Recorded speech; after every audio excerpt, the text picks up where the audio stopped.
Cuestiones técnicas, políticas que debo reseñar de lo que vimos en el bloque anterior. Lo primero es que cuando se aprobó este proyecto, esta media sanción, que culmina el proceso legislativo, el diputado Sleiman, que charló con nosotros antes de la votación, le pidió al presidente de la Cámara, al señor Horacio González, que constara en acta que fue por unanimidad y que es ley. Esto es un mensaje político claro para el gobernador Scioli, que tiene que promulgar tal cual salió y que ya es ley. Es decir, no falta la otra medida de sanción del Senado porque ya lo había trabajado el tema. Lo segundo es que a partir de las 10 de la mañana aproximadamente, un grupo de personas que son referentes e integrantes de las asambleas barriales que se gestaron luego del temporal y el desastre ambiental en La Plata, trataron de ingresar a diputados porque había en trabajo, y cuando hablo del trabajo es que existía un consenso para tratar sobre tablas, esto es, no está incorporado el tema en el orden del día, sobre tablas, un proyecto que genera un mecanismo de subsidios y no de créditos para las familias damnificadas. Y se esperó largas horas y se aguardó con paciencia de algunos sectores políticos para que en el recinto tuviera tratamiento. La señal de que no iba a ser tratado estuvo dada por la presencia de la policía y el cierre de los palcos que habitualmente están abiertos para que el público pueda asistir y escuchar lo que se trata en la sesión.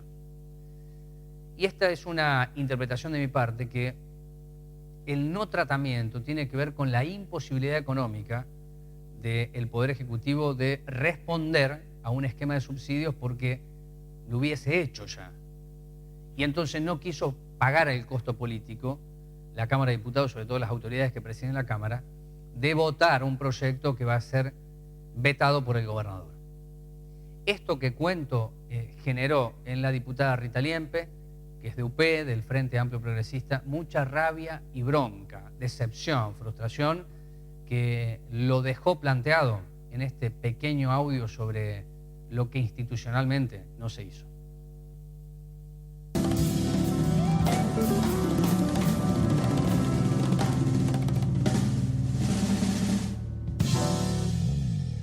Hace varios días distintos diputados, sobre todo los que son de aquí de La Plata, estuvieron trabajando con el aporte también de otros diputados de diferentes bloques, entre el cual estuvo también el Frente Amplio Progresista.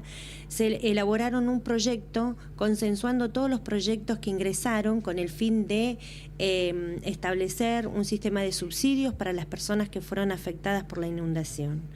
Se consensuó, quedó un proyecto que nos pareció el mejor que se podía construir para dar una respuesta de alivio, por lo menos a los vecinos de aquí de La Plata, y se presentó para ser tratado sobre tablas en la sesión del día de hoy.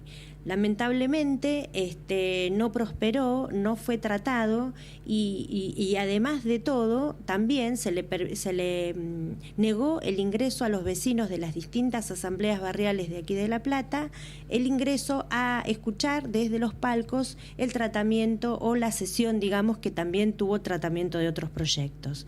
La verdad que yo tengo que repudiar esta actitud tan autoritaria por parte de las autoridades de la Cámara de no permitir y dar orden expresa de mantener cerrados todos los palcos y no dejar el ingreso a ninguna persona para que estuviera presente en la sesión. Yo lo repudio enérgicamente porque estuve con los vecinos, además le pedí personalmente al señor de Isasi que fuera, que tratara de ver cómo podíamos hacer ingresar a estas personas que ya para cuando empezó la sesión, que empezó muy tarde, porque estaba llamada para las 11 de la mañana, pero empezamos a sesionar alrededor de las 5 de la tarde, quedaban muy pocas personas y ni siquiera accedieron a que entren 7 vecinos. Así que yo lo repudio enérgicamente, no puedo creer que a esta altura de la democracia y en un ámbito como es la legislatura provincial, donde se supone estamos representando a todos los ciudadanos de la provincia de Buenos Aires, hoy se le haya cerrado las puertas a la gente.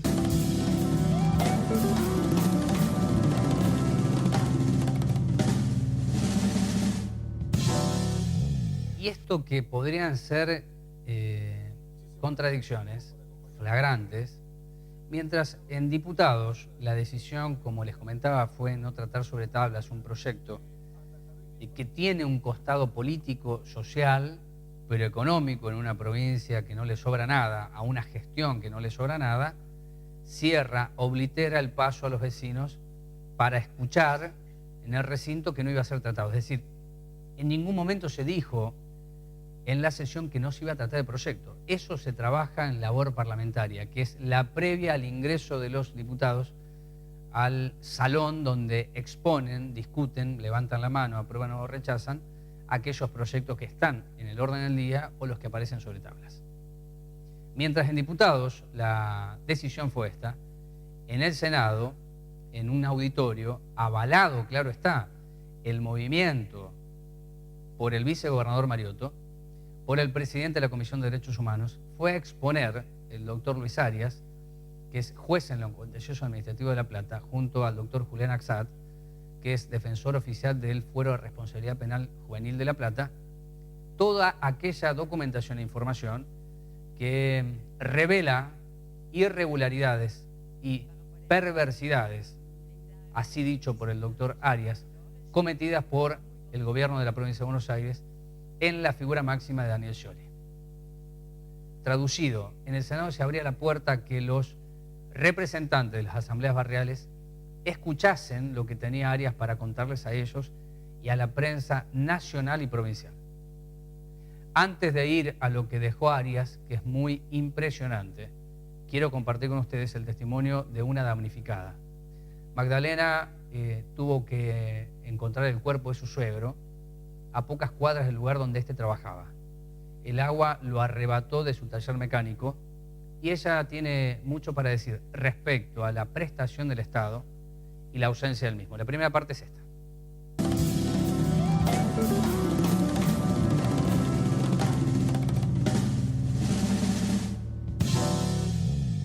Es irreparable y la verdad uno de los problemas que hemos tenido fue en encontrar respuesta de parte a nivel municipal, provincial y nacional en cuanto a una orientación de qué trámites hacer, a dónde dirigirnos, tanto como inundado y como familiar de víctima fatal.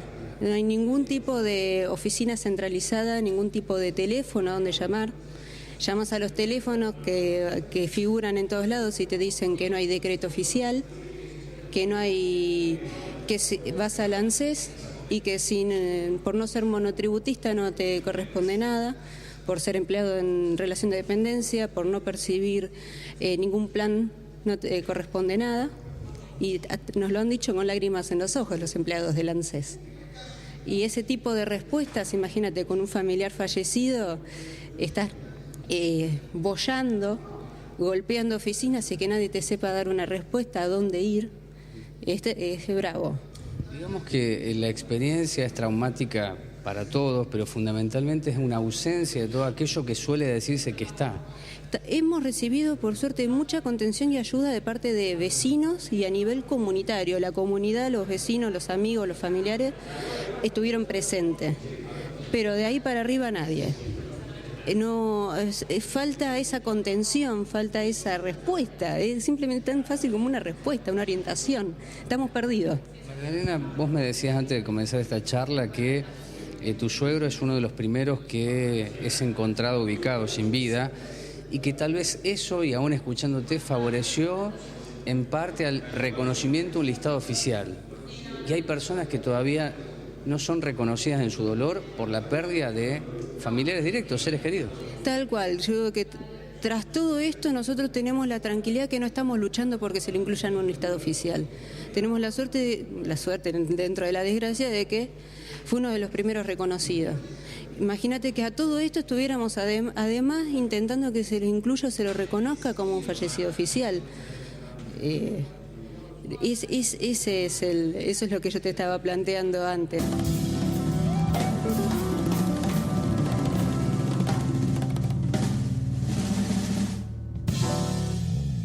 Y lo nodal del asunto, que en el próximo bloque vamos a compartir con ustedes, tiene que ver con los no oficializados, los no reconocidos, y con expresiones de la Presidenta de la Nación indicando al gobernador de la provincia de Buenos Aires, sugiriéndole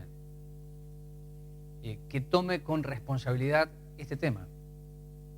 Porque ya no son 52 víctimas, son 60, pero el número no para de crecer. Aunque esta no es la propuesta que Arias llevó al Senado de la provincia de Buenos Aires el miércoles pasado, para proponer una reflexión y una interpelación a un sistema que estructura cualquier tragedia, catástrofe o desastre ambiental. La segunda parte con Magdalena tiene que ver con una propuesta del doctor Arias. No son los números, no es la cantidad, sino las individualidades. Si tiene un nombre y tiene un apellido, tiene que ser reconocido así, no como la víctima 52 o 35, sino con el nombre que tuvo y el apellido que tuvo. Magdalena lo referencia de esta forma.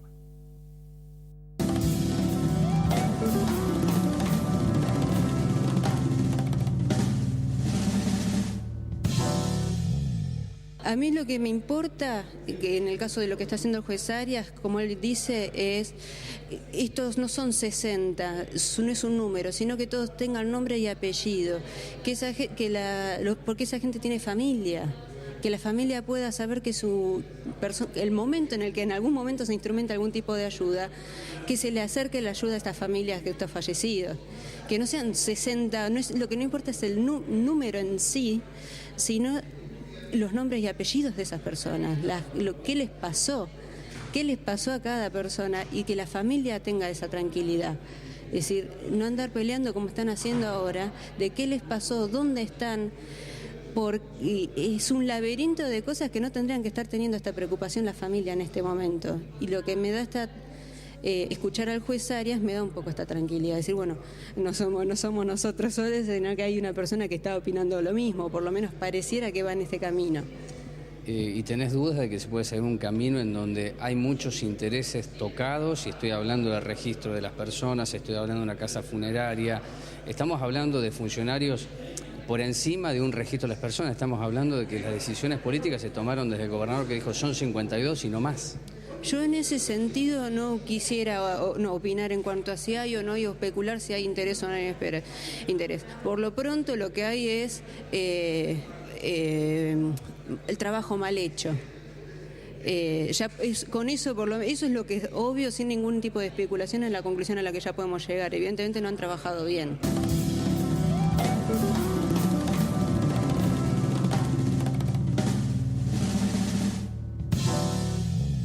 ¿Qué es lo que unifica lo de diputados con el Senado? Que son ámbitos legislativos, por cierto, pero no está en ellos la decisión ejecutiva. Podría votarse en diputados y en el Senado un proyecto que viene trabajándose desde el momento mismo de esta tragedia, de esta catástrofe, que tiene que ver con una asistencia directa a las víctimas de ese fenómeno, que tuvo el impacto que todos vimos y que nos estremece porque las obras no se hicieron, y fundamentalmente porque hay un concepto de desarrollo que no mira debajo de la tierra, donde se debe hacer aquello que hace lo estructural. Magdalena vive en el casco urbano de La Plata y a ellos la ayuda del Estado no llegó, de ningún tipo, de ningún modo.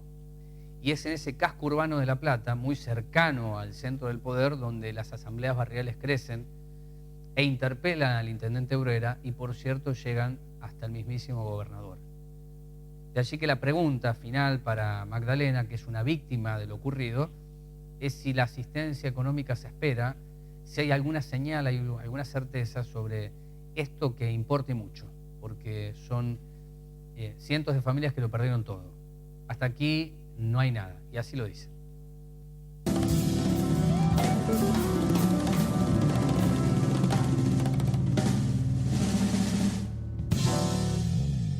Yo te puedo hablar por mí, porque todavía no sé a qué conclusiones están llegando, si se están acercando más en este momento.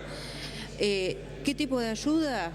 En este momento ninguna. Han venido a visitar un montón de personas, yo de eso tengo conocimiento, pero han dicho y no... hubo una ayuda, tengo entendido, no puedo hablar de números, pero que se cubrió en parte del sepelio. Creo que fue el Ministerio de Desarrollo Social, me parece que vino por ese lado. Un día se acercaron y dijeron que ellos iban a pagar parte del sepelio. Que no correspondía que los fallecidos hubiesen pagado sepelio. Pero es lo único de lo que me enteré. Después sí, subsidio, que es lo que todos estamos preguntando. Hasta ahora subsidio, todos te dicen, sí, les tiene que corresponder un subsidio, tienen que pelear por un subsidio, pero nadie te dice ni cómo, ni cuándo, ni dónde. ¿Qué edad tenía tu suegro y el nombre de tu suegro? Es José Luis Barneche, le decíamos Jorge, y tenía 55 años, era mecánico electricista de autos. ¿Y encontró la muerte en dónde? Él estaba trabajando el día feriado, estaba trabajando en su taller, y la inundación se lo llevó de ahí.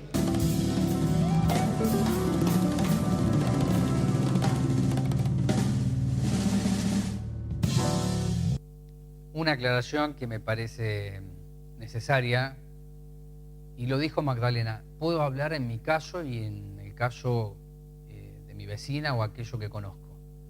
La ayuda no llegó, y está hablando de la ayuda económica a través de un subsidio, porque la solidaridad tapó durante esas jornadas posteriores la ausencia de las políticas de Estado, con los camiones que se multiplicaron con dirección a La Plata.